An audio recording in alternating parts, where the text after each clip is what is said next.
ఓం శ్రీ గురుభ్యో నమ. అందరికీ నమస్కారం అండి. ఈరోజు మనం భోజనం చేసేటప్పుడు మనం ఏ ఏ నియమాలు పాటించాలి అని నిన్న కొన్ని తెలుసుకున్నాం. ఇవాళ రెండో రోజు కొద్దిగా తెలుసుకుందాం. ముందుగా గణేశ్వర ప్రార్థన. శుక్లాంబరధరం విష్ణుం శశివర్ణం చతుర్భుజం ప్రసన్నవదనం ధ్యాయేత్ సర్వవిఘ్నోపశాంతయే. గురు బ్రహ్మ గురుర్విష్ణు గురుర్దేవో మహేశ్వరః గురు సాక్షాత్ పరబ్రహ్మ తస్మై శ్రీ గురవే నమః. హరి ఓం. భోజనం చేసేటప్పుడు మనం ఏ నియమాలను పాటించాలి అనే దాని గురించి నేను కొద్దిగా తెలుసుకుందాం. ఇవాళ రెండో రోజు కూడా కొద్దిగా తెలుసుకుందాం. మనం అన్నం తినేటప్పుడు కుడి చేత్తో అన్నం తినేటప్పుడు ఎడం చేత్తో కంచాన్ని ముట్టుకోకూడదు. ఎడం చేత్తో ఒకవేళ ముట్టుకోవాల్సినటువంటి పరిస్థితి కంచాన్ని ఏర్పడితే ఆ ముట్టుకున్న తర్వాత ఆ ఎడమ చేతిని నీటితో కడుక్కోవాలి. రెండు చేతులు పట్టుకుని మాత్రం కంచంలో తినకూడదు. ఒక చేతితోటి కుడి చేతితో తినాలి. ఒకవేళ ఎడం చేతితో కనుక కంచాన్ని ముట్టుకునే పరిస్థితి ఏర్పడితే కనుక ఆ ఎడం చేతిని తర్వాత నీటితోటి కడుక్కోవాలి.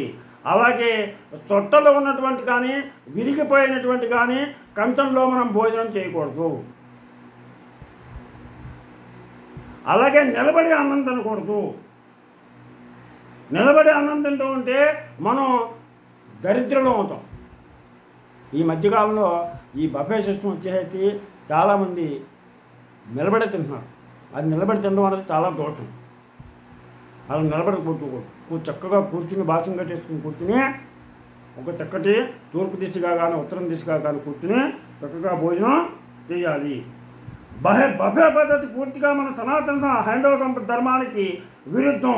దయచేసి దాన్ని మనం వీలైనంత వరకు పాటించకుండా ఉండాలి. అలాగే పాదరక్షలతో మనం భోజనం చేయకూడదు ఎట్టి పరిస్థితుల్లోనూ. ఈ బఫే పద్ధతిలో మన పాదరక్షలతో కాళ్ళకి చెప్పులతో మనం భోజనం చేసేస్తాం. అన్నం పరబ్రహ్మస్వరూపం. భోజనం చేసేటప్పుడు ఎంతో పవిత్రంగా ఆ కాశీ అన్నపూర్ణను తలుచుకుని, అమ్మా తల్లి కాశీ అన్నపూర్ణ, ఈరోజు నాకు ఈ ప్రసాదాన్ని కలగజేశావు అని చెప్పేసి నా కాశీ అన్నపూర్ణకి నమస్కారం చేసుకుని చక్కగా పవిత్రంగా తూర్పు వైపుగా కానీ ఉత్తరం వైపుగా కానీ కూర్చుని చక్కగా బాసం కట్టేసుకుని కూర్చుని తినాలి. పాదరక్షలతో ఎట్టి పరిస్థితుల్లోనూ మనం భోజనం తినకూడదు. అలాగే భోజనం చేసే ముందు భగవంతునికి నివేదించాలి. దాంట్లో ఏమైనా దోషం ఉన్నట్లయితే కనుక పోతాయి. భగవంతుని నివేదించాలి. భగవంతునికి తప్పనిసరిగా నివేదించాలి. అలాగే అలవాటు ఉన్న వాళ్ళు ఇంత అన్నం తీసుకుని ఇప్పుడు అన్నాన్ని అది ఒక పెంచకన చేసి కాకుకి పెట్టాలి. అలాగే భోజనం చేసేటప్పుడు భగవన్నామస్మరణ ఉచ్చరించాలి. అలాగే అన్నం తింటున్నప్పుడు వంట బాగాలేదని, లేకపోతే కనుక ఉప్పు ఎక్కువైందని, ఉప్పు తక్కువైందని భార్యని కానీ ఇతరులను కానీ దూషించడం కానీ కోపగించడం కానీ చేయకూడదు. అన్నం పెట్టేవారిని ఎప్పుడూ కూడా తిట్టకూడదు. అది గుర్తుపెట్టుకోండి. అందుకని ఏం చేస్తారంటే భోజనం పెట్టేప్పుడే వడ్డించేప్పుడే ఇంత ఉప్పు ఎక్కువైనా తక్కువైనా ఉపయోగపడుతుందని చెప్పేసి ఆకు చివరిని ఇంత ఉప్పు వేస్తారు.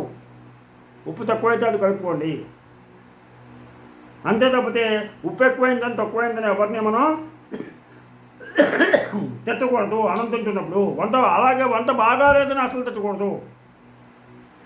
అలాగే అన్నం తినేటప్పుడు పరిశేచనం చేస్తాం. ఈ పరిశేచనం చేసిన తర్వాత ఉప్పు మాత్రం వేయించుకోకూడదు. ముందే వేయించుకోవాలి. ఏవైనా పదార్థాల్లో ఉప్పు తక్కువైతే ఆ పదార్థాలు ఉన్నటువంటి గిన్నెల్లో ఉప్పు వేసుకుని వడ్డించుకోవాలి. ఇది మనం ఈ నియమాలని కొంతవరకు మళ్ళీ తెలుసుకుందాం. రేపు మరికొన్ని తెలుసుకుందాం. మీకు అందరికీ కూడా నా ఛానల్ కనుక నచ్చినట్లయితే సబ్స్క్రైబ్ చేయండి. అలాగే లైక్ చేయమని కోరుతూ మీ రాపాక వెంకట ప్రభాకర్.